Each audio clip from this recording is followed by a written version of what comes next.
नमस्कार, आप सभी का स्वागत है फ्लक्स ऑनलाइन स्टडी चैनल पर। और आज हम पढ़ने जा रहे हैं एग्जामिनर का फेवरेट टॉपिक जैन धर्म। तो देखो, जैन धर्म की अगर हम शुरुआत की बात करें तो इसके जो पहले तीर्थंकर थे या बोलें संस्थापक थे वो थे ऋषभदेव। वैसे जैन धर्म काफ़ी पुराना धर्म माना जाता है, काफ़ी ज़्यादा पुराना धर्म माना जाता है। इसके जो साक्ष्य हैं वो सिंधु घाटी सभ्यता से भी निकलते हैं। सिंधु घाटी सभ्यता में जैन धर्म के साक्ष्य मिलते हैं। कुछ लोग सबसे पुराना धर्म जैन धर्म को ही मानते हैं।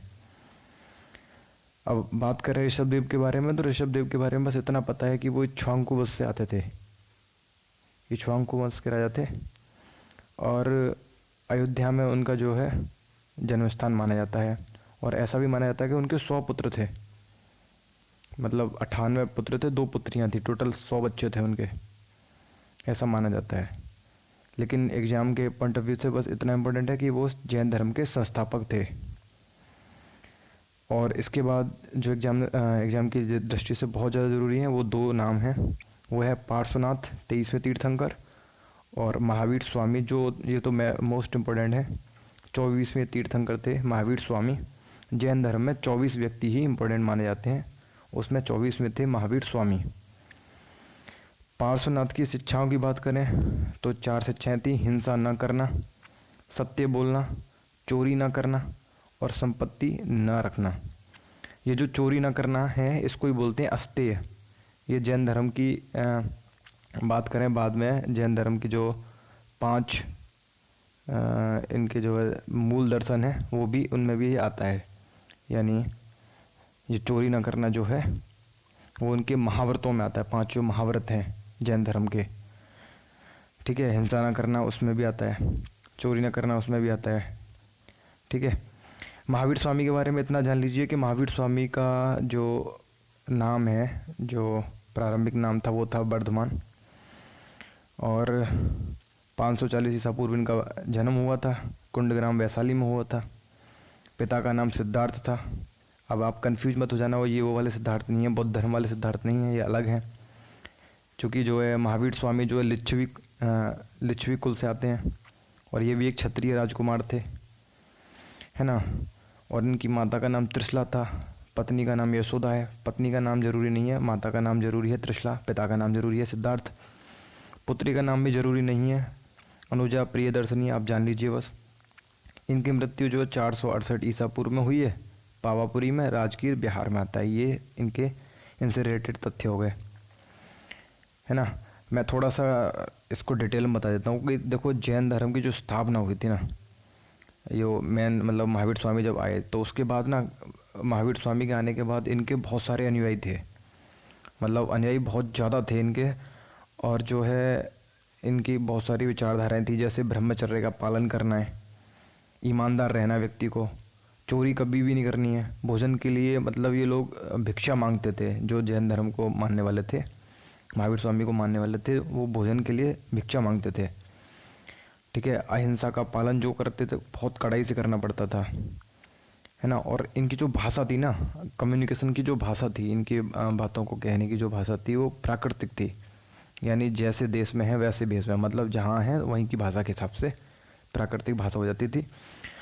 और ज़्यादातर जो इनके जो अनुयायी मतलब ये लोग जुड़े हुए थे ज़्यादातर मगध से ही थे, मतलब बिहार वाला इलाका ये सब कुछ ये।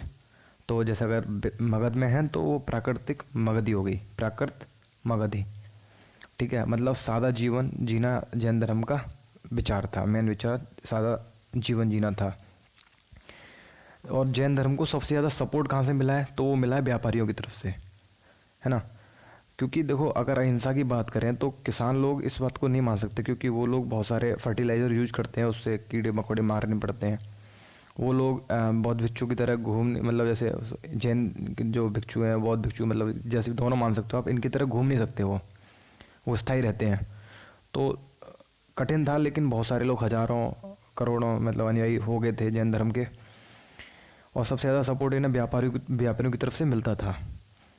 और बाद में बात करें, ज़्यादातर ये टाइम नॉर्थ भारत में ही रहा है, लेकिन बाद में साउथ में पहुंच गया था। ये उसका कारण था, आगे मैं इसमें बताऊंगा साउथ भारत में ये कैसे पहुंचा था धर्म, ठीक है।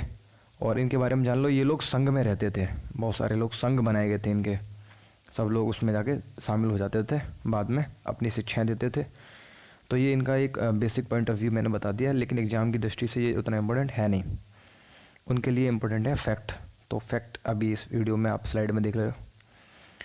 महावीर स्वामी की बात करें तो इनकी तपस्या के बारे में जान लो। देखो, इन्होंने 30 साल के थे जब ये इन्होंने गृह त्याग किया है, और 12 साल तक इन्होंने कठिन परिश्रम किया है। कहाँ पर, वो नाम लिखा हुआ है जरंभिक के समीप ऋजुपालिका नदी के तट पर साल वृक्ष के नीचे। महावीर स्वामी के जो नाम रखे गए, उसके बाद जब उनको ज्ञान की प्राप्ति हुई, उसके बाद जो इनके नाम रखे गए उनमें नाम है जिन, यानी जिन का मतलब होता है विजेता। अर्हक, अर्हक का मतलब होता है पूज्य। और निर्ग्रंथ, ये बहुत इंपॉर्टेंट नाम है निर्ग्रंथ, इसका मतलब होता है बंधनहीन, मतलब बंधन कट जाना, एकदम फ्री व्यक्ति, फ्री व्यक्ति हो जाना, उसको बोलते हैं बंधनहीन हो जाना, यानी निर्ग्रंथ हो जाना। इनके उपदेश की भाषा मैंने फिर से लिख दी है, प्राकृतिक अर्ध मागधी थी, मतलब मगधी भाषा में। अनुयायी जो इनके जो अनुयायी होते हैं, जो महावीर स्वामी के अनुयायी थे, उनको निर्ग्रंथ बोलते हैं, यानी बंधनहीन, उनको कोई बंधन ही नहीं था। इनके प्रथम अनुयायी की बात करें तो जालिम जो थे इनके प्रथम अनुयायी थे, इनका नाम है जामिल। जामिल, जामिल जो है इनके दामाद भी थे, ये आप जान लीजिए बस, जामिल जो है। तो ये लिखा हुआ है जैन बिच्छुड़ी चंपा, जो भी नाम है। जैन धर्म के जो प्रथम उपदेशक थे उनका नाम क्या है, सुधर्बा, सुधर्बा नाम है। सुधर्बा इनके पहले उपदेशक थे, यानी कि जब ये 24 लोग जो तो तीर्थंकर थे जैन धर्म के, इनके बाद जो व्यक्ति था जिसने इनकी शिक्षा को आगे उपदेश के रूप में दिया है, वो पहला व्यक्ति कौन था, सुधर्बा। ये नाम जानने लायक है। इसके बाद बात करें, अब आप जान लीजिए कि जैन धर्म 2 भागों में कैसे बटा है। तो 300 ईसा पूर्व, आज ईस्वी से भी 300 ईसा पूर्व, 300 साल पहले जो है क्या हुआ था, मगध में काफ़ी ज़्यादा जो है सूखा पड़ा था। और जब सूखा पड़ा तो ये जो व्यक्ति है ना, जिनके बारे में पढ़ रहे हो, भद्रबाहु, ये दक्षिण भारत की तरफ चले गए, और स्थूलभद्र जो थे वो यहीं रहे। अब वो साउथ में रहे, ये नॉर्थ में रहे। धीरे धीरे इनकी विचारधारा में अंतर आता गया। अंतर क्या था कि वो श्वेत वस्त्र पहनते थे स्थूलभद्र, जो मगध में रहे।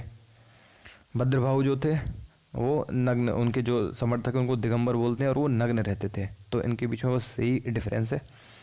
और ये क्वेश्चन बनता है कि स्थूलभद्र के समर्थक कौन से थे, दिगंबर थे कि श्वेतांबर थे, तो ये आप यहाँ से समझ चुके हैं। बात करते हैं कि जैन धर्म के त्रिरत्न क्या थे। तो वो थे सम्यक दर्शन, सम्यक ज्ञान, सम्यक आचरण। सम्यक का मतलब होता है जो जैसा है वैसा, मतलब एकदम स्पष्ट, एकदम ठीक। सम्यक दर्शन, ज्ञान और आचरण। बात करें 5 महाव्रत जैन धर्म के, तो वह अहिंसा, यानी हिंसा नहीं करनी है आपको, जानवर को मार के नहीं खाना है। हर एक जानवर अब जीना चाहता है, ये जैन धर्म मानते हैं। तो हर एक जानवर को, ना तो जानवर को परेशान करना चाहिए और ना ही मारना चाहिए। सत्य बोलना चाहिए, सत्य वचन। आस्तेय, आस्तेय का मतलब होता है चोरी नहीं करनी चाहिए। अपरिग्रह, अपरिग्रह का मतलब होता है कि जितना आवश्यक है बस उतना ही दान लेना है, उससे ज़्यादा नहीं लेना है। ब्रह्मचर्य, आप सभी जानते हो, ब्रह्मचर्य का पालन करना चाहिए। फिर बात करते हैं जो इनके जो प्रतीक चिन्ह पूछे जाते हैं। तो ऋषभ देव का जो प्रतीक चिन्ह था वो था बुल, एक सांड। अरिष्टनेमी, इनको जानना जरूरी है, क्योंकि अरिष्टनेमी जो और पार्श्वनाथ जो हैं, इनका जो उल्लेख है ना ऋग्वेद में भी मिलता है। तो अरिष्टनेमी का 22वें तीर्थंकर हैं, इनका प्रतीक चिन्ह शंख है।